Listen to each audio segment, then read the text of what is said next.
네, 어제 코스피가 드디어 이 장중에 5,000피를 돌파했죠. 제가 방송 시작할 때까지만 해도 코스피가 막 2,100선 이랬는데 참 감회가 새로웠습니다. 이 파이낸셜 타임스에서도 상당히 이걸 비중 있게 다뤘다고요? 예, 그렇습니다. 그러니까 FT는 세계 유력주 중에 하나고 그러니까 전 세계 다르다 이슈가 많은데도 불구하고 네. 어저께 코스피가 장중에 5천을 찍었다는 거 갖고 이제 기사를 나왔습니다. 이건 그만큼 좀 되게 이벤트가 되는 분기점이 되는 사건이었다라고 볼 수가 있겠습니다. 네, 자세한 내용들도 한번 집중해서 살펴볼까요? 이제 이재명 대통령이 주요 공약 중에 하나였죠. 바로 5,000피 돌파, 드디어 이 달성 순간에 환호하는 모습을 파이낸셜 타임스에서 그대로 보도를 했었는데 이게 이 파이낸셜 타임스에서 두 가지를 주요 핵심 상승 동력으로 지목했다고요. 어떤 게 있을까요? 예, 하나는 이제 상법 그 개정안으로 대표되는 지배구조 개편을 했다는 것이 하나이고 네. 두 번째는 사실은 뭐 이건 이재명 정부와 무관하긴 하지만 어쨌건 뭐 우리가 모두 알다시피 이제 반도체 가격이 올라가면서 전체적으로 이제 SK하이닉스나 삼성전자 시총이 엄청나게 이제 시세를 분출했습니다.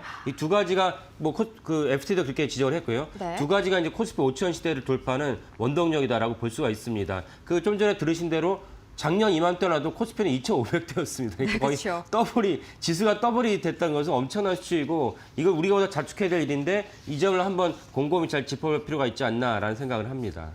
네, 다시 한번 정리를 좀 해보자면 일단은 기업의 지배구조 개혁, 이거는 정부 측에서 좀 주도를 한 이슈고 그다음에 반도체 급등, 이거는 뭐 굉장히 운이 좋게 잘 맞아떨어져 갔다 이렇게 좀 분석을 해볼 수가 있겠죠.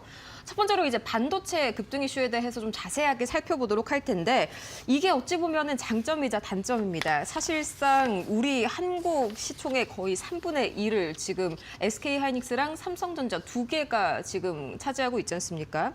뭐 올해 들어서는 현대차까지 함께 좀 힘을 보탰는데 우선 이 두 가지에 대한 쏠림이 좀 엄청났다고요. 예, 그렇죠. 그러니까 SK하이닉스가 뭐 다 알다시피 작년에 이게 정확하게 어제 종가 기준으로 1년 수익률을 살펴본다 SK하이닉스가 234%, 삼성전자 180%, 현대차는 올해 엄청난 수익률을 얻어서 지금 이제 화면에 보시면은 제일 그 상단에서 갑자기 코스피를 갖다가 아웃퍼폼하는 그쵸. 코스피가 이제 파란색 줄인데 제 밑에는 현대차가 그 빨간색인데 아웃퍼폼하는 것을 볼 수가 있습니다. 올해 1월 달이었죠.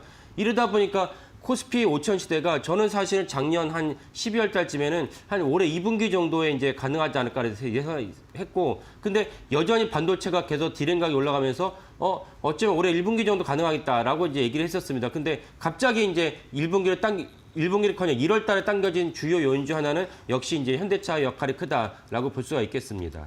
네, 여기에다가 한 가지 더해서 이제 정부 측에서도 상당히 긍정적인 보도가 밤사이에 이어졌습니다. 이제 밤사이에 민주당에서 3차 상법 개정을 굉장히 좀 신속하게 추진을 하겠다. 그리고 야당도 가만히 있지가 않습니다. 이제 국민의힘에서요, 경영권 안정을 위해서 이 조정형 개정안을 또 새롭게 내놨는데 뭐 두 가지 이슈 전부 다 이런 자사주 소각이라든지 기업 지배구조 개혁에 더욱더 탄력을 주는 그런 소식이 아닐까요? 예, 맞습니다.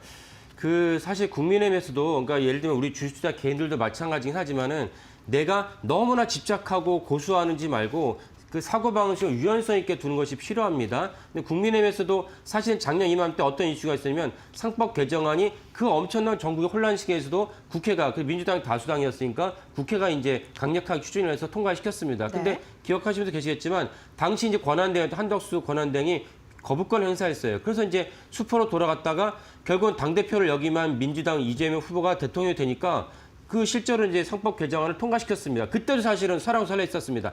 야, 실제로는 하겠지만 안 할 거야 라는 어떤 전망도 있었지만 이재명 대표가 자기가 강력하게 추진했다가 거부권 행사했는데 이제 거부권 행사할 주체가 없지 않습니까? 자신이 대통령이 됐으니까. 그래서 이제 상법 개정안이 통과됐고 그다음에 이제 또 다른 나온 것은 이제 그 배당을 갖다가 현실화할 수 있는 분리과세 또 했고 근데 세 번째가 이제 자사주 소각 의무화입니다. 자사주 소각 의무화 역시 재계에서 반발이 심했죠. 그쵸. 자사주 소각을 하면은 내 결과가 어떻게 되냐.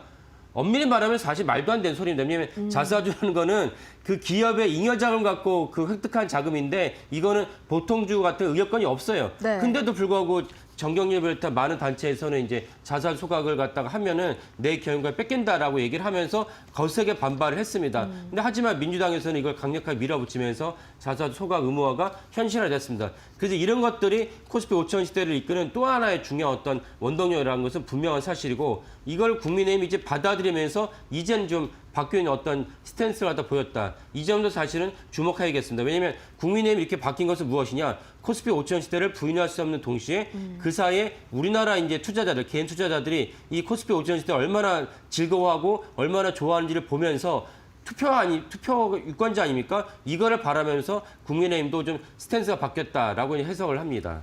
네, 사실 그 전에 한번 코리아 밸류업 정책이 조금 실망스럽게 돌아가면서 우리 증시가 좀 크게 펀더멘털이 약해졌었던 적이 한 번 있었는데 이번에는 그걸 확실하게 좀 이겨낸 데다가 또 반도체 활황까지 이게 좀 차이가 아니었나 싶습니다.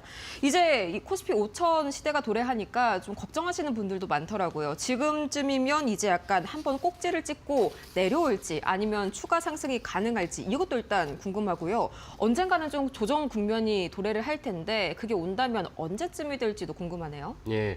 그래서 이제 그 언젠가는 내려오겠지만 뭐 사람이라는 게 뭐 영원한 게 없기 때문에 그리고 주식시장만큼 변동이 심한 곳도 없고 또 우리가 코스피 아까 불과 1년 전에 2,500이었으니까 사실은 5,000에 올라가니까 뭐 겁나기도 하고 너무 또 가파르기도 하고 이런 것들 다 맞물립니다. 네. 근데 여기서 코스피가 언제 꺾일지를 생각해 봐야 될 것은 복귀를 해보면 됩니다. 코스피가 올라간 이유를 잘 살펴보면 올라간 이유가 희석되거나 철회되거나 이러면 이제 코스피가 다시 꺾이겠죠. 그러면 올라간 이유가 좀 전에 말씀드린 대로 일단은 이재명 정부가 밀어붙인 상법 개정안, 지배구조 개편 이런 일들 때문에 올라갔다면 만약에 그 요소가 희석되거나 반발한다면 예를 들면 어떠한 이유에서인지 갑자기 민주당에서 그 해당 법안을 갖다가 처리한다든지 해당 법안을 갖다가 반대하는 법안을 통과시킨다. 이런 코스피가 꺾어지겠죠. 그렇죠. 이제 그럴 일이 있겠는가라고 생각한다면 제가 볼 때는 적어도 이재명 정부가 설령 다음에도 민주당 정부가 집권한다 할지라도 최소한 이재명 정부에서는 그런 일이 없을 것이다라고 생각합니다. 적어도 지배구조 개편으로 제시되는 상법 개정안 이런 것들을 갖다가 다시 되돌릴 일은 없다라고 봅니다.